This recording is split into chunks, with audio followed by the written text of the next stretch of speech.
Bonjour ou bonsoir à vous, dépendamment du moment auquel vous verrez cette vidéo. Dans cette vidéo, j'aimerais aborder un point important pour moi dans la prise de décision en trading, qui est le choix du nombre d'actifs à trader. On en reparle après le générique.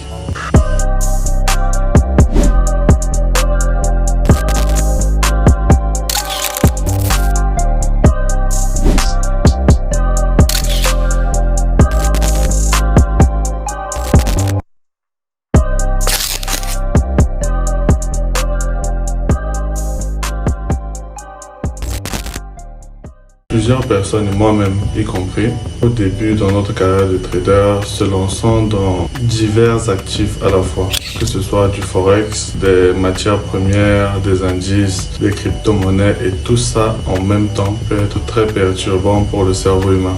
Moi, je me rappelle au début, j'avais environ 60 paires d'actifs que je regardais là sur mes graphiques et je n'arrivais pas à bien suivre l'évolution de chacun d'entre eux au courant de la journée. Ça me faisait manquer des setups sur certains et voir de parfaits setups sur d'autres. Des setups qui m'avaient l'air parfaits sur d'autres. Avec du temps, j'ai fini par comprendre qu'il est plus approprié et plus simple de suivre une petite catégorie d'actifs et de s'habituer au fonctionnement de ceux-là. Ça permet de mieux comprendre leur évolution, d'anticiper leurs futurs mouvements et d'être mieux préparé à différents scénarios. Actuellement sur ma liste, par exemple, je n'ai que Compare Forex, le GBP/JPY, l'USD-CAD et récemment j'ai rajouté EURO-GBP qui est inversement corrélé à GBP/JPY. Comme matière première, j'ai l'or. Je garde un coup d'œil sur le pétrole, mais je ne le traite pas beaucoup.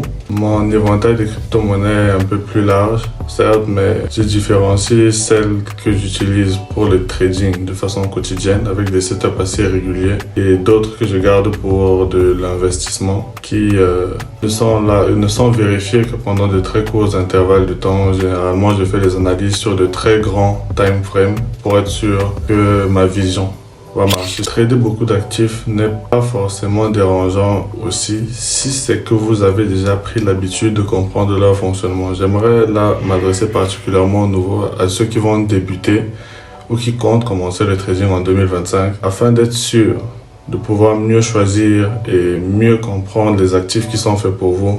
Oui, vous pouvez partir sur un choix large, mais ne faites pas un choix aussi large que le mien à mes débuts, comme je vous le disais, avec 60 actifs au début.